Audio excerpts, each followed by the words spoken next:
AEW Dynamite starts off with Hangman Adam Page, Will Ospreay versus Konosuke Takeshita and Josh Alexander. This match got official last week due to the segment that happened last week with Hangman and Will Ospreay with the Don Callis family interrupting, which made this into a tag match. This story was very simple. What they was telling here: can Hangman and Will Ospreay work together with them being, not really being that close as friends, and with them having a match at Double or Nothing. They end up showing a few teases of them, of them not getting along. It was a moment towards the end of the match where Hangman tagged himself in. Will Ospreay was going for the hidden blade. Hangman was trying to tell Will Ospreay to go for the hidden blade and he'll follow up afterwards, but Will Ospreay didn't really like that he tagged himself in.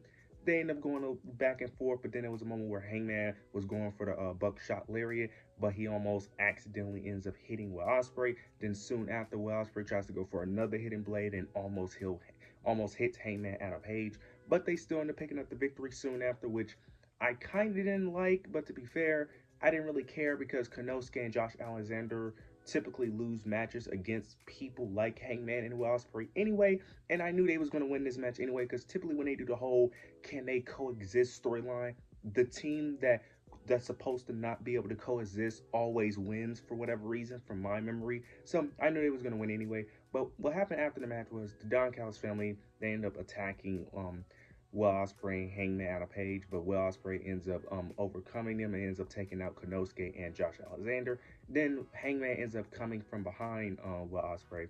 He walks behind him, but Will Ospreay ends up accidentally attacking Hangman, and then him and Hangman and Will Ospreay ends up going back and forth arguing.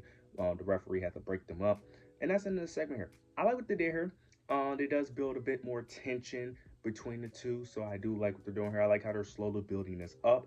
It is very strange that all of a sudden now we're starting to get, because before tonight we only had 2 matches announced for Double or Nothing, which is kind of crazy because Double or Nothing is next Sunday. So it's kind of crazy that they are now finally announcing matches for Double or Nothing on this show. But I like what they did here. Overall, this was a solid segment. Overall, I like what they did here, and I'm interested to see what they do next week. The match should be a banger, of course, with Hangman and Will Ospreay, but I'm interested to see how that plays out. Afterwards, we end up getting a match between Ricochet and Zach Gowen. This match ended up becoming a thing on Collision, where Ricochet kept on antagonizing Zach Gowen from the crowd, and he ends up taking his leg because I think he attacked him after the match on Collision, and he ends up taking his leg. So then they end up making this a match. The match was actually entertaining. I was actually entertained by this match, which was very shocking because at first I wasn't going to watch it, but I actually gave it a shot. I was actually entertained, and Ricochet was actually doing some really good heel work with him toying with the leg. Overall, Ricochet, of course, picked up the victory. After the match, you end up getting Ricochet attacking Zach Gowen, and then you get Mark Briscoe making the save. So it looks like they're still doing this Mark Briscoe Ricochet thing, where they're feuding still to a degree. So we'll see where that goes. It was a little fun thing. I'm not really too mad at it. I thought Ricochet did good heel work. Not really much to say here, but Ricochet picks up the victory. Now we get the best thing on the show, the Hurt Syndicate. Now the Hurt Syndicate started off with them facing Top Flight. They beat Top Flight. Then you end up getting them Bobby Lashley continued to attack Top Flight. Then you get Dustin Rhodes and Sammy Guevara. They come out. Dustin basically ends up saying that it's weak for them to continue to attack after they won the match, and basically they need to pick on someone their own size. They end up requesting that they want a shot at the tag team titles, but then you end up getting the Crew come out. They come out and they want a shot. Them and Dustin Rhodes, Sammy Guevara, and the Crew go back and forth. Hurt Syndicate had enough, and MVP basically suggests that they just have a match on Collision to determine who's the #1 contender, and that's the end of that. And then you finally get MJF. They end up calling out MJF. MJF originally does not come out. His theme music hit, but he doesn't come out originally because he's very paranoid and very nervous due to Renee.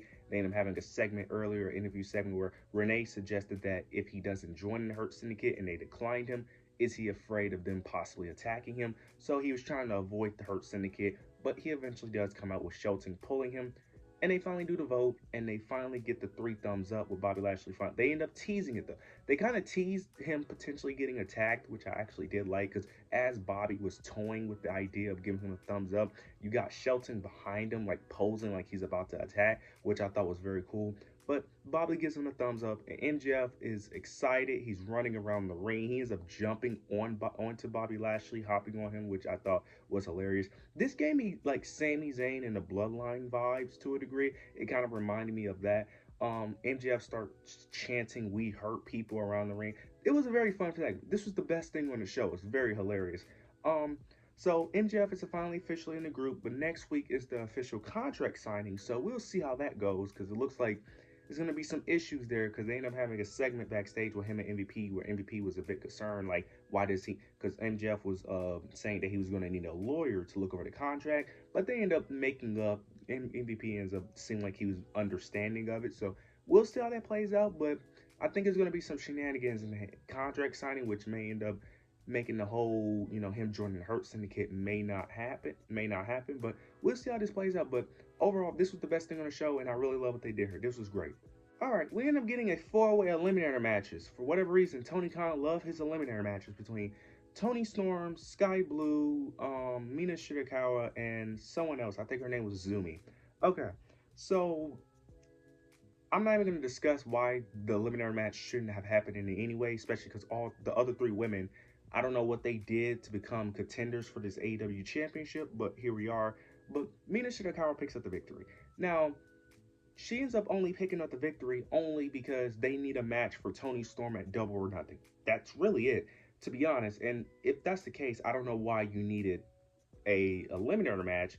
What you could have just done is just had a tournament or have a #1 contendership match, and you could have just had her win a bunch of those. You could have had her win a bunch of those matches, but no, we just did an eliminator match for whatever reason. That didn't make sense.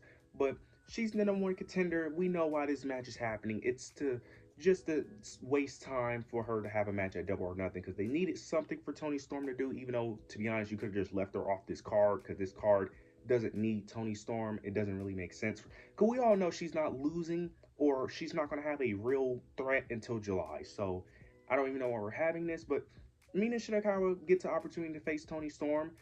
Toni Storm is obviously going to win, and that's going to be the end of that feud, even though it's not really a feud, but that's going to be the end of what you would call it. I guess it's a feud, but sure. Mina Shirakawa is going to face Toni Storm at Double or Nothing. Then we get the main event, Jon Moxley versus Samoa Joe in a steel cage match.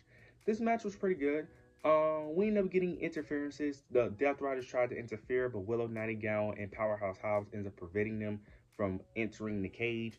But you end up getting, towards the end of the match, you end up getting some random guy in a hoodie, which ends up being Gabe Kidd, if I'm not mistaken. He ends up handing Jon Moxley the briefcase, which allowed him to use it. He ends up using the briefcase on Samoa Joe to pick up the victory. So it looks like Gabe Kidd is going to be the new member of the Death Riders. So after the match, though, you end up getting the Young Bucks. They come out, and it looks like they're forming an alliance with the Death Riders now, because last week it was a segment where the Death Riders was in the Young Bucks locker room, and they end up just entering the locker room and they end up closing the door. So it looks like they're officially an alliance. You get the Young Bucks, they come out. They was about to shake hands, but then you end up getting Kenny Omega coming out. He ends up coming in to attack the Death Riders and the Young Bucks, but before he could get in the ring, you got Okada. He ends up attacking him, but then Speedball Mike Bailey ends up taking out Okada to backstage. Then you end up getting the Young Bucks and the Death Riders basically jumping on Samoa Joe, Willow, Kenny Omega. I'm trying to think if there was another person in the ring. And Powerhouse Hobbs. He was also. They end up jumping on the 4 of them. They end up bringing the cage back down. Then you get Swerve Strickland. He comes out, climbs the cage, jumps off the cage, takes out the Death Riders, and that's the end of the segment. And Swerve basically suggests that they have anarchy in the arena at Double or Nothing. Now, I don't know how that's going to play out, because if I'm not mistaken, there's Swerve, Powerhouse Hobbs, Samoa Joe. It was 3 men in that segment. So I'm assuming Shibata will probably make his return whenever he could recover from getting attacked or maybe hooked. But right now they have 3 men and 1 woman in Willow. So who are going to be in this match? Because it's probably going to be Jon Moxley, Claudio, Yuta. That's 3 men, and then Marina Shirakawa. Is the Young Bucks going to be in this match? Because they're technically a part of this as well. This show overall, Beach Break, was very mid. It was very mid for the most part. Also, I don't understand why now we're having the Young Bucks and Death Riders be a thing. They should have just made it be a thing after Swerve Strickland lost his title match at Dynasty. That's when you should have pulled it. I don't know why we did the build up, even though it was a terrible build up, to the Young Bucks teaming with the Death Riders when you could have just made them team up with the Death Riders from the beginning. That would have made more sense. But no, they end up having them work their way up to become a thing. That makes no sense. And also, why are they working together? The only Now you could say the whole thing, the reason why they're working together is because they want power and control. But even still, it still doesn't even make sense due to what Jon Moxley says about what he's trying to do in AEW and the type of people he doesn't like. The Young Bucks are the type of people that he does not like in AEW. So I don't really, it doesn't still doesn't make sense. But sure, this is what we're going with. Overall, it was a very mid show, but they typically do this on this type of shows anyway. But you guys let me know your thoughts and opinions down below. Make sure to like, comment, subscribe. But yeah, that's it.